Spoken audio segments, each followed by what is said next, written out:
번째, 자, 나무 수세에 따라서요. 나무 수세에 따라서 나무가 열릴 수도 있고, 과일이 자두가 열릴 수도 있고 안 열릴 수도 있을 수가 있어요. 이거는 극히 조금 드문 일은 하긴 하지만은 그 토질이 안 좋아서 수세가 안 좋았다든가 이러면은 또 그리고 물과 온도, 영양분 이 세 가지가 적당하게 이제 적절하게 공급이 돼야 나무가 수세가 제대로 이렇게 발달되고 자라서 열매가 제대로 맺히는데, 그렇지 않을 경우에 일부 품목들이 열매가 안 달릴 수도 있고요. 그렇습니다.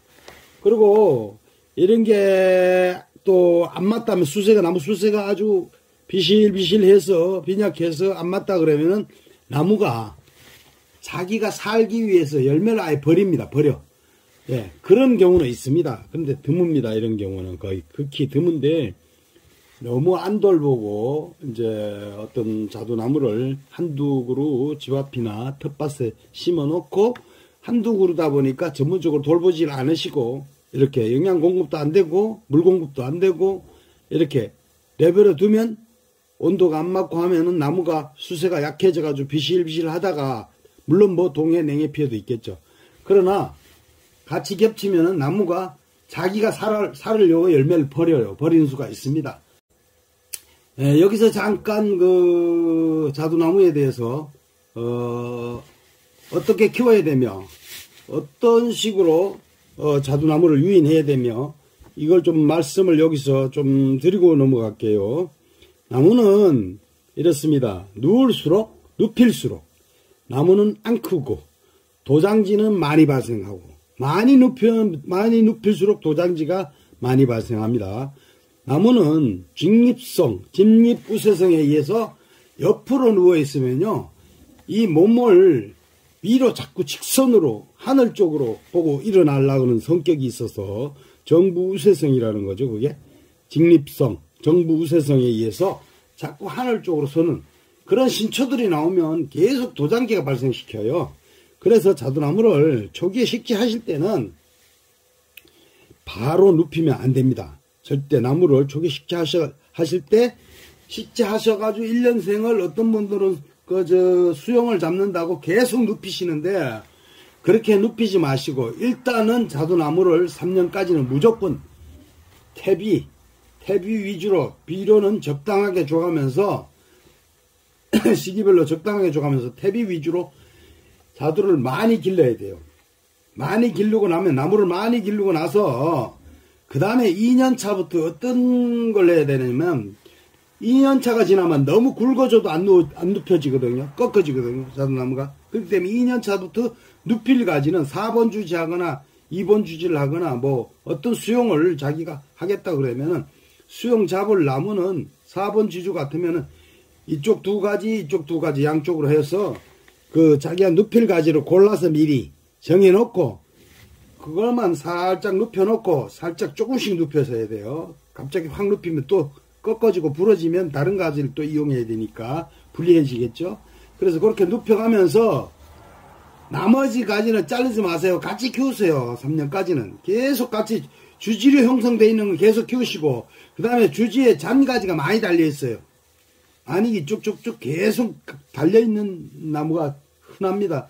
다 그렇게 달려있어요. 그런데 그런 잔가지들은 다 쳐주고, 주지가 5개든 8개든 10개든 다 눕힐까지만 2년차에 살짝 당겨서 살짝씩 당겨는 몇 번에 당겨가지고 눕혀놓으면서 계속 같이 키우세요. 그러시면 잎이 무성하고 우죽순식으로 이렇게 막 올라가면서 경쟁을 해서 나무가 3년차까지는 잘 커요. 그냥 전부 주지들이 쭉쭉쭉 빼 올립니다. 그러면은 3년차 지나고는 이제 그때부터는 4가지 눕혀놓은 것만 놔두고 나머지는 다 이제 밑에서 싹둑 잘라버립니다. 잘라버리고 그때 4년차 봄에 꽃 피워서 그때부터 자두 열매를 다는 거예요. 자두 열매를 달면은 수확이 되겠죠. 그런 식으로 자두를 심어가지고 수세 관리를 그렇게 하시면은 3년차까지 무조건 키우세요. 저는 4년차까지 키우라고 이렇게 할 때도 있고 그렇게 저도 키웠고 한데, 저는 아예 1년을 더 버리고 4년 차부터 따고 키웠어요. 그렇게 자두나무를 무조건 키워야 됩니다. 키워야 나중에 굵은 자두가 달리고 그 다음에 품질 좋은 자두가 달리니까 일단 수세 관리는 자두나무는 그렇게 하시고 그 다음에 심으실 때 식재를 하실 때 잘 하셔야 돼요. 식재를 잘못하셔가지고 그 도복이 생길 수가 있어요. 도복이라는 것은 뭐냐면 나무를 심어놨는데 바람이 쐬서 쓰러질 수가 있어요. 이게 도복인데 식재 시에 그 흙을 이제 옛날에는 자두 구덩이 파고 전체 그 묘목을 그 대목고 접붙인 데까지 같이 땅속에 묻었거든요. 근데 지금은 그렇게 안 심습니다. 지금은 땅을 팔 때 나무를 심을 때 절반 정도만 팝니다. 조금 뿌리가 살짝 이렇게 묻힐 정도만 파고 위로 북돋아 가지고 흙을 이렇게 북돋아 주면서 흙을 위로 올려서 도톰하게 이렇게 나무를 심는 게 지금은 그 상당히 그 유리하고 물 빠짐도 좋고 나무가 사는데 상당히 도움을 줍니다. 그래서 그렇게 심기 때문에 이 도복을 당할 수가 있어요. 그렇기 때문에 도복이라고 해서 쓰러지는 거라 그랬잖아요. 그러니까 흙을 도톰하게 해놓고는 고추대를 가지고 삼각형으로 보조로 이렇게 세워줍니다. 심은 나무에다 묘목에다가 세워줘서 이제 고추끈이나 일반 어떤 헝겊끈이나 끈을 이용해서 단단하게 이렇게 바람이 불어도 안 넘어질 수 있게 이렇게 묶어 놓으시면 아주 좋습니다. 그렇게 관리를 해주시고 나무를 이제 수세 세게 이렇게 키워주시고 이렇게 하셔가지고 자두 열매를 잘 달 수 있도록 하시고 그 다음에 네 번째는 이제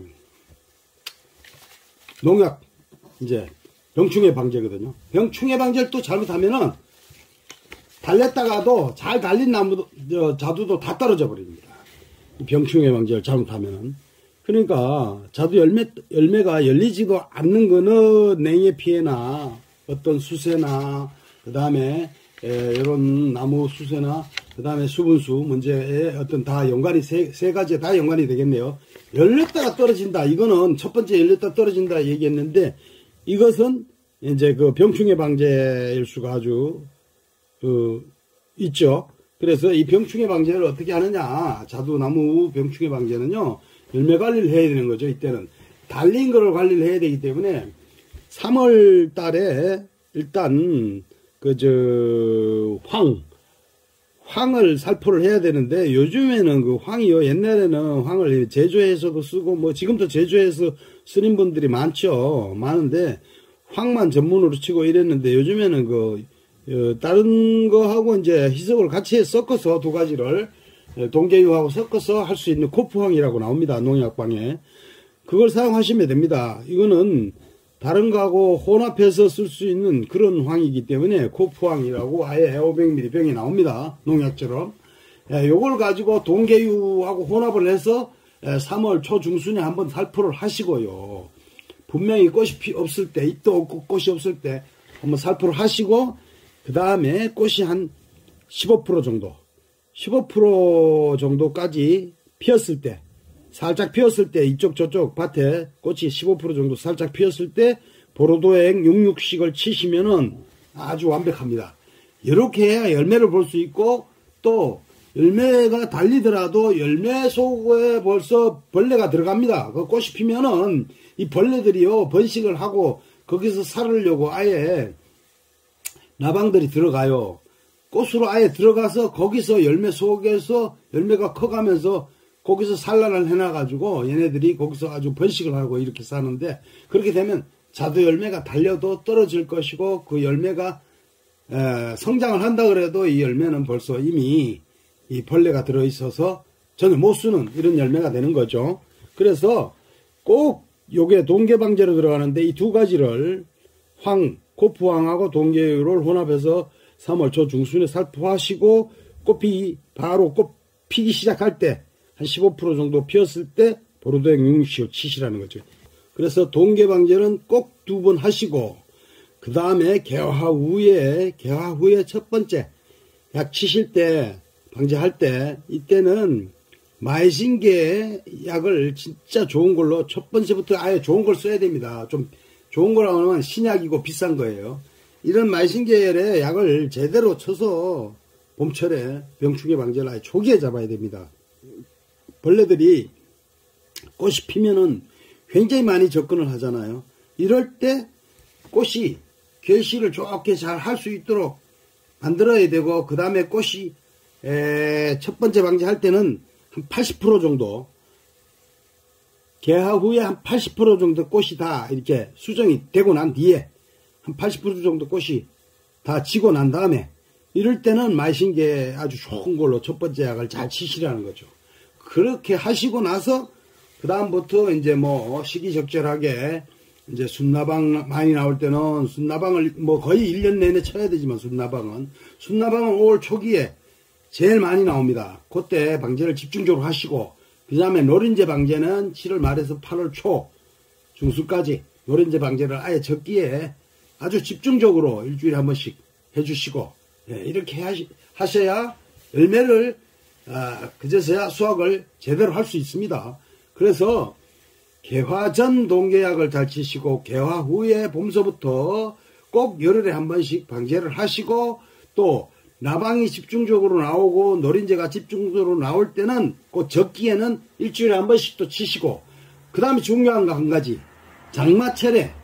장마철에는요, 비 오기 전에 약 치는 게 굉장히 더 중요합니다. 비 오기 전에 약을 쳐서 그 농약이 24시간 안에 다 농약이 흡수되고 말라가지고, 예, 자두에 아주 묻어있을 정도로, 바짝 마를 정도로, 이런 시간을 두고 하시는 게 좋고, 그 다음에 저녁에 치면 어떤 나방 잡는 데는 좋겠죠. 농약 살포를 저녁에 하시는 거. 나방 한 가지 잡기 위해서는 단품은 저녁에 치시는 게 좋긴 한데, 저녁에 치면 이슬이 내려와가지고 약이 마르지 않아서 별로 좋지 않습니다. 그래서 오전에 치는 게 좋습니다. 오전 일찍 새벽에 치는 게 오히려 더 좋아요. 그러면 해가 뜨면서 약이 바짝 잘 말라서 약효가 극대화 되는 거죠. 예, 그런 걸 이용하셔서 농약 방제도 잘 이렇게 지혜롭게, 아주 지혜롭게 하시라는 거죠. 그래서 봄철하고 이렇게 여름 과일을 키우면서 열흘에 한 번씩 약을 잘 방제를 하셔서 하시고, 그래야 이제 좋은 과일을 딸 수 있고요.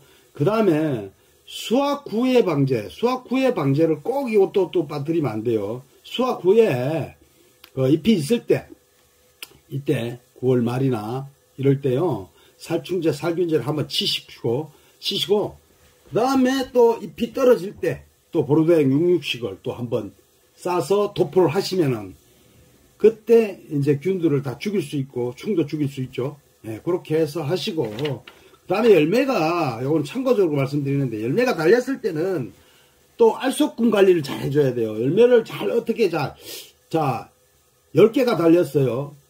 예, 자두는 뭉태기 이렇게 달립니다. 뭉태기 달리는데, 자두가 뭉태기 달리면은 한 10개가 달릴 수도 있어요. 막 15개가 달릴 수 있고, 그럴 때 알속금을 적정하게 잘 해줘서 거리 알속금도 하고, 그 다음에 이런 걸 골라내는 알속금도 하고, 이렇게 해서 이 자두 품질을 향상시키는 거죠. 좋은 걸 딸 수 있도록. 예, 이렇게. 요게 알속금은 가다수종이라고 봐도 되죠. 가다수종이 되면은 꽃이 많기 때문에 어차피 그럴 수밖에 없고, 자두는. 그래서 자, 이 알속금은 어떻게 하느냐. 간단하게 여기서 요거도 이제 어차피 말씀 나온 김에 몇 가지, 한 5가지를 중요한 거를 키포인트로 말씀드리고 갈게요. 자, 알속금 순서는 이렇습니다. 나무 가지 위쪽으로 열매가 바짝 서서 이렇게 있는 거. 이거는 열매가 자라면서 처지거나 옆으로 축 늘어지면서 열매가 꼭지가 부러질 확률도 있고, 과가 커지면서. 그렇기 때문에 위쪽으로 붙은 건 다 무조건 따시고, 그 다음에 가지에 낀 것을, 예, 다 따내야 됩니다. 이건 크면서 가지에 끼어서 상처가 나고, 흠집이 나고, 그 다음에 거기서 제대로 성장이 안 되겠죠. 과일이 커가면서, 과가 커가면서. 그래서 가지에 낀 걸 따시고, 그 다음에, 잎이 없는 곳에 달린 나무, 특히 나무 밑쪽으로. 이런 거, 잎이 없는 곳에 열매가 달릴 수가 있어요. 꼭 보면은 잎이 없는데 열매 달린 거는 제대로 성장이 안 됩니다. 이런 걸 따내주시고, 그 다음에 가지 안쪽에 있는 거, 가지 안쪽. 안쪽에 이렇게 뭐 입이 가린다든가 뭐 이런 쪽으로 이렇게 애매모호한 이런 안쪽에 있는 이런 열매 이런 걸 따내시고, 나무 맨 밑에 이제 너무 아래쪽에 이런 식으로 열매가 달려가지고 정말 제대로 성장 못하는 이것도 따내시고, 요런 4-5가지를 요렇게 이제 말씀을 드렸는데, 요런 거는 기본적으로 알수금 할 때 따내 주셔야 된다는 것을 하시고 자두농사를 잘 또 하시면 되고요. 그 다음에 여기서 또 비료를 하실 때는, 자, 비료가 굉장히 중요합니다. 비료도 어차피 얘기를 말씀을 드릴게요. 이거 자두 달렸다 떨어진다, 자두 열매가 열리지 않는다, 이런 경우도 비료에도 어차피 아까 이제 수세 얘기를 나무 수세 얘기를 말씀드렸지만, 이게 물 온도가 있어야 되고 맞아야 되고 영양 공급이 제대로 돼야 된다는데, 여기도 이게 거기에 포함되는 겁니다. 지금 말씀을 또 드리는 건데, 따로 이 비료를요, 욱비료를 주실 때 우리나라 사람들은 이제 NPK, 질소, 인산, 가리 이렇게 있으면은, 우리나라 사람들은 NK를 주로 또 많이 씁니다. NK, 인산을 빼고.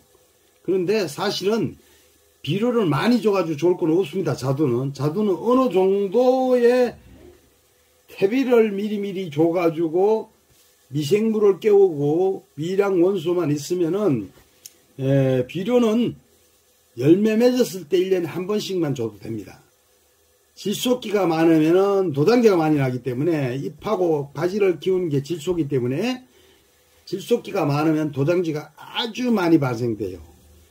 퇴비에도 질소기가 상당히 많이 포함이 되어 있습니다. 유박도 그렇고. 그래도 유박도 어느 정도 질소기가 있습니다. 그래서 이런 퇴비를 나무를 4년 동안 아까 키워서 3년 이상 4년까지 키워서 열매를 다르라고 말씀을 드렸잖아요. 전초에. 그런데 그렇게 키워서 열매를 달면은, 열매가 아주 어느 정도 토양만 받쳐주면은 퇴비를 4년에 한 번씩 줘도 됩니다. 4년에 한 번씩 주고 3년에 한 번씩 줘도 됩니다. 그리고 비료는 정말로 잘 뿌려야 돼요. 비료는 실속기는 있는 거는 주시려면 나무 수세가 아주 약하고 하면 봄에만 뿌리시고, 가을에는 가리 종류를 뿌리셔야 되고, 열매에 좋은 가리 종류 비료를 뿌리셔야 되고, 비료도 주는 순서가 있어요. 봄, 여름, 가을, 겨울. 이 주는 순서가 있기 때문에 절대 NK만 쓰지 마시고 NPK를 욱비료로 다 쓰시되, 비료는 질소기 많은 거는 봄에만 주세요. 봄에만 주시고, 절대 봄에 질소기 조금씩만 뿌려야지, 너무 많이 뿌리면 큰일 납니다. 일단 도장지가 많이 발생하거든요. 그러면은 도장지가 많이 발생한다는 자체는, 도장지가 많이 발생하고 나면은 바로 뭐가 되느냐, 열매가 안 달립니다. 열매가 달렸던 것도 약하거나 잘 안 자라거나 비실비실 한다거나, 과일 결실이 별로 안 좋고 도장지 쪽으로 영양분이 너무 많이 가서, 그렇게 되니까 도장지는 발생이 안 되도록 최소한의 비료나 그름은 한 4년에 한 번씩 줘도 돼요. 충분해요. 그렇게 하시고, 나무를 조금 약하게 수세를 떨어뜨려서 키우는 게 좋습니다. 가지가 많이 안 크게, 어느 정도 초장에 많이 키워놓고, 본격적으로 과일을 다릴 때는 비료를 많이 주시면 절대 안 됩니다. 그러므로 조금씩만 주시고, 이렇게 하시고 나무를 길리시면은 굉장히 좋을 것 같고요. 그 다음에 병충해 방제에서 말씀을 드려야 되는데, 또 순나방에 대해서 말씀을 드려볼게요. 순나방은요, 얘네들은 특징이 가지 끝에 어린 순을 서너 개 이렇게 딱 이렇게 갉아먹는 애들이거든요. 그래서 순나방을 먹었어요. 그러면은 그 끝에 꽃눈을 잘 보시고, 위치 바깥쪽이나 아래쪽 위치 눈을 내비두고 고기를 전지가위로 약하게 살짝 잘라내세요. 그렇게 하시면 바로 또 거기서 순이 트니까, 그렇게 순나방 관리는 하시고요. 이 자두가 열매가 달렸다가 떨어진다, 자두 열매가 열리지 않는다, 이런 두 가지 상당히 이런 질문이 많이 있습니다. 이거 초장에 말씀드렸지만은, 전자에 말씀드렸지만은, 자두를 텃밭이나 정원수로 한두 그루나 5그루 이하 조금 심어 놓고 이런 분들이 이제 관리가 제대로 안 돼서 수분수가 없다든가, 이런 어떤 냉해 피해가 있다든가 이래서, 이런 경우가 많이 있습니다. 그래서 충분한, 여기에 2가지 질문에 충분한 설명이 됐는지는 몰라도 오늘요. 하여튼, 그 여러 가지를 지금 한꺼번에 말씀을 많이 드렸습니다. 그러니까 잘 좀 챙기셔서 이 나무의 특성을 알고, 그리고 자두에 대해서 어떤 열매를 관리하셔서, 좀 맛있는 자두를 드셨으면 하는 마음으로, 요런, 강의를 해보는 겁니다. 이런 말씀을 드려보는 겁니다. 여러분, 감사합니다.